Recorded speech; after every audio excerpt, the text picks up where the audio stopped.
Hey YouTube, it's Justin here, aka demonicsweaters. What you're looking at is the Avatar PD705 WaveManager. This program actually is really cool. For some reason, I thought it didn't work. I checked it out a very long time ago when I first got my PD705, and I was doing something very wrong back then, so it wouldn't work. And it was entirely my fault, but somebody had commented a while ago on one of my Avatar videos about the PD705 asking if I would make a tutorial on this, so I thought I would check it out again. And I'm really glad that I did because this program is super awesome. So let me hide my webcam here so you guys can see the full thing. Okay, so what you're looking at basically on the screen is these 9 pads are all of the main pads on the avatar. And then on the bottom here, we have all of our trigger inputs as well as our foot switch inputs. On the left, we have our kits, our user kits that we can create. And then on the right, you have your sample list. Now, when you first open yours up, you're not going to have this or this. Basically, these will just be blank. But what we're going to do is create a kit and show you how to do it. So even though these will be blank, you can still do this same exact thing. So the first thing we're going to do is just click this little plus symbol up here that says new kit. Okay, and we're going to give it a name, so call it YT tutorial. So what we want to do is insert our own samples into each of the slots on the PD705. And this is really easy. You are going to need some samples to do this. I already have a lot on my computer, but if you don't have any, go find some. And you can basically Google drum samples or whatever kind of samples you want to put on there. You can record your own. You can do it a million different ways, but get some samples. And what we're going to do first is create a sample list. So to do that, we click this, or it's called a group, sound group rather. Click this little plus icon right here, and then we're going to name the group. I already created one. You can see where it says old kits, but I'm going to name this one YT kit, or kits, or drums. So let's just say drums. Okay, and then you're prompted to add samples right away. So what we're going to do is go to my sample folder. I have several, but let's pick one here, samples and sound fonts. So I'm going to select all, Control A for select all, and then click open. Now, one of the things you'll see here, it says the maximum number of sounds named character can't exceed 16. I knew this was going to happen because I did this before. And that's just exactly what it says. You can't have more than 16 characters on a file name, but it will trunicate it for you if you just click OK. The annoying thing about that is if you have multiple files that are over 16, it'll do it over and over again, and you have to click OK every single time. But this is the one that got trunicated right here. And as you can see there, I was able to preview the file by highlighting it and clicking play down on the bottom. Let's hear some of these other ones. These are kind of wild sounding samples that I created a while ago.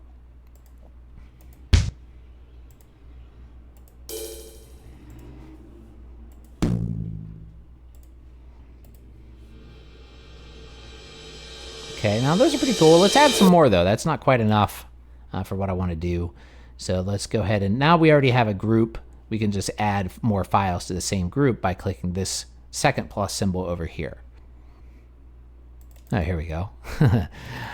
These are some really dirty sounding samples that I recorded with a phone. So these should be pretty fun. Let's import these.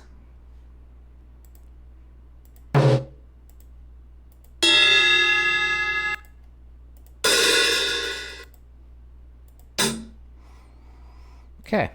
So now I have a lot of samples to work with. So I'm going to start loading them in to my grid here. So what I'm going to do is first find a kick that I want to use. Let's the other one sound like. Let's go with this noisier one. So I'm going to put that down here on foot switch 2 because that's what I'm using. You could also put it on a trigger input if you're using an actual trigger, but I'm using the foot switch input, so that's where I'm going to put it. Foot switch 2. Foot switch 1 is going to be my hi-hat pedal. So I'm going to put a hi-hat close sound on there, but not this one because this is hitting it with a stick. I actually have another one that's a pedal hi-hat that I'm going to use that's in this other group here. So let's go ahead and use that one. Drag it down here to foot switch 1. Okay, and now I have hi-hat pedal and kick drum already loaded. Now let's load the rest. So go back down here to YT drums, and let me find a hi-hat that I want to use. So I should have a hi-hat open and a hi-hat closed. What I want to do here is first load my hi-hat closed. So I'm gonna go ahead and use this one on the bottom right. And now I'm gonna add my hi-hat open sound. So let me find a matching one here. Sounds a little too noisy, I think. Where's the one that goes to this?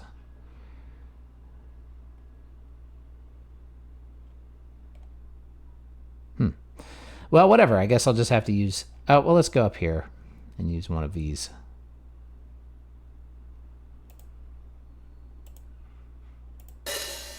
This one's good. Okay, so we have hi-hat closed and hi-hat open. Loaded up there. And now we're going to add in some more. So we're just going to keep doing this.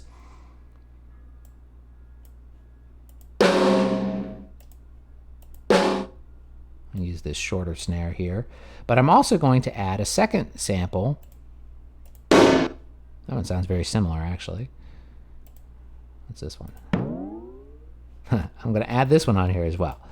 Now, what's really cool about this, you can actually layer samples on every pad, except for the trigger inputs and the foot switch inputs. And the hi-hat one works a little differently. I'll talk about that here in a minute. But all of these other pads, you can either make a blend of the two sounds, or you can make a switch, depending on velocity, or you can make a fade that basically fades one sound into the other. So all of that is really nice. So we're going to do something with that on the snare drum. The hi-hat pedal works basically in conjunction with the foot switch input, number 1.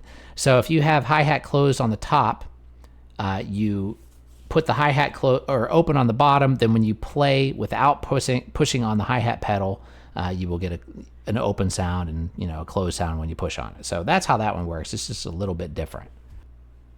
Okay, so these top slots up here, the top 3 are our cymbals. So I'm going to put a ride cymbal up there on the top right. And let me find one I want to use. Yeah, let's go ahead with this gritty sounding one. And crashes. Let's find some crashes we want to use. Camber crash, brass crash cymbal. Put that over here. Bell cymbal. That's pretty cool. I'm going to load that one. That's a Meinl HCS bell that I sampled. Okay, now we're going to put some toms. So let's hear what I have for toms. Go ahead with that one there. Tom 5 with this one sound. Okay, I'm going to put this one over here.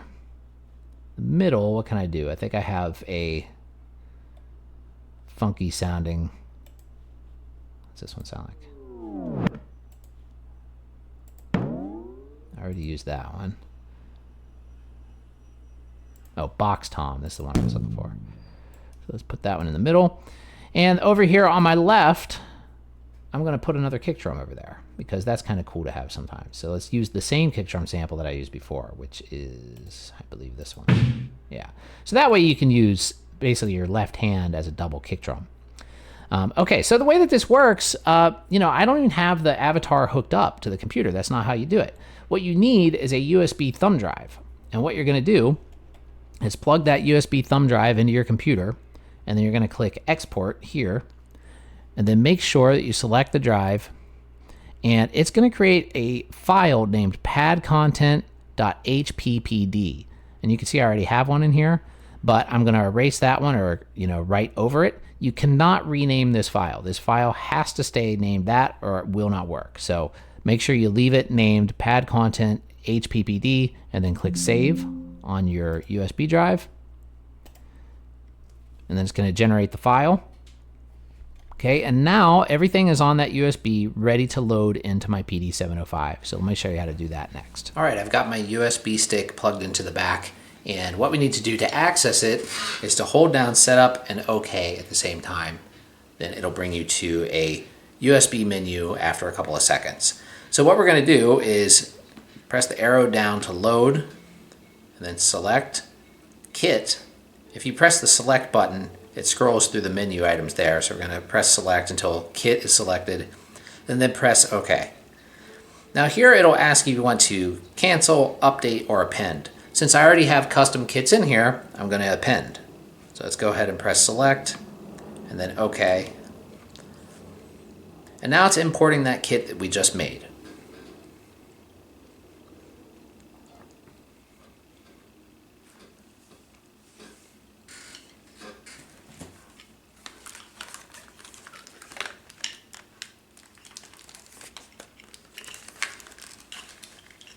It'll take a few minutes depending on how many samples you put in there and stuff.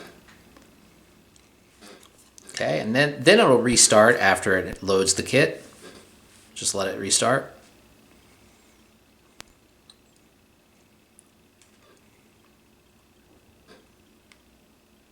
Okay, and now I should have one more custom kit here. YT tutorial, and there it is. So let's listen to it.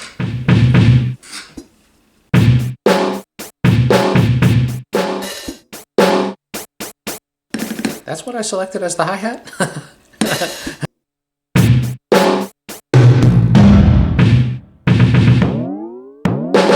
Oh yeah, and then the snare, if you see here, if I hit it hard, we have this other sample.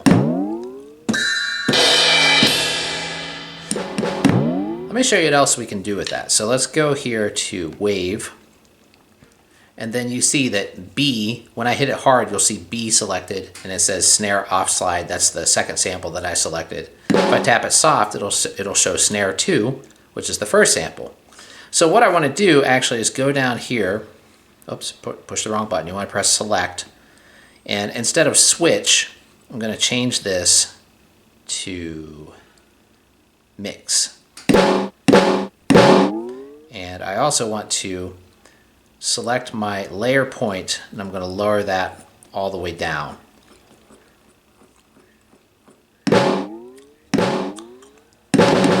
So now I have both at the same time.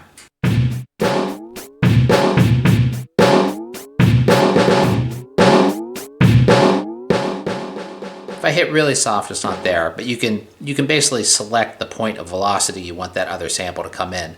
We could also go down to type and select switch. Well, that's what I was on before, but we can also do fade, which kind of, it's similar to mix, but it's like it's basically like a crossfade.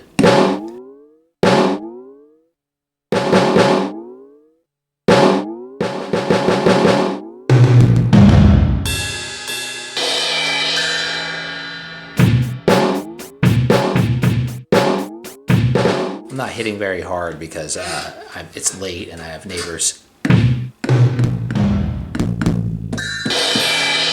But that's basically how you do it. It's actually really simple to use this app. It's a much better way to load samples, I think, than doing it all manually one at a time.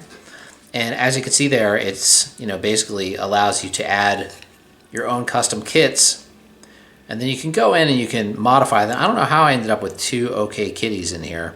That must be some kind of error, or maybe I did something wrong when I was importing. Let me see if they're the same. Yeah, they sound pretty much the same. So I can get rid of one of those.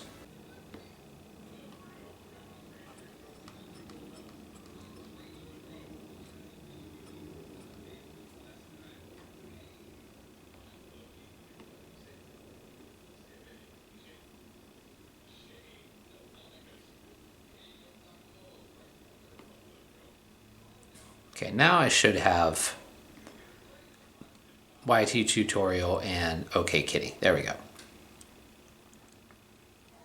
That's it. Those are my 2 custom kits I put in here so far.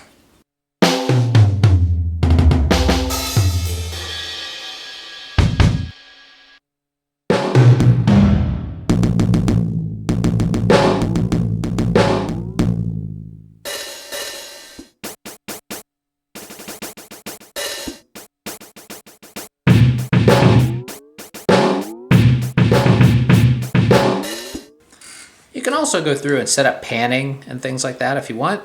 I believe it is under Advanced, which is kind of a weird place to put panning, but that's where it is. So let's go ahead and pan some toms here.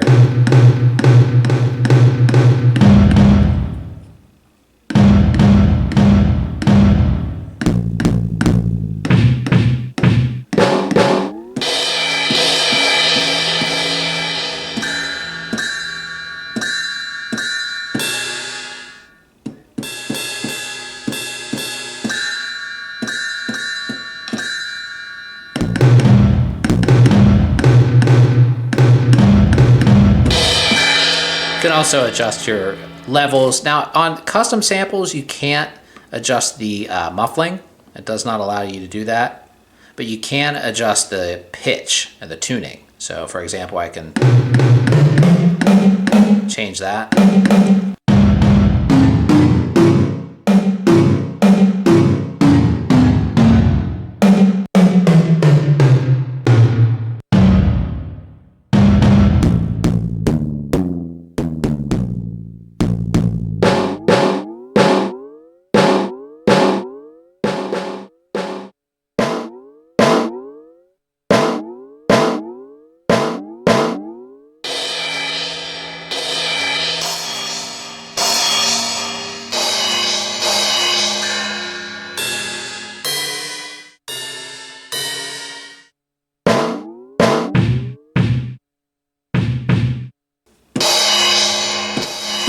As well as levels. That crash is pretty loud. Let's bring that one down.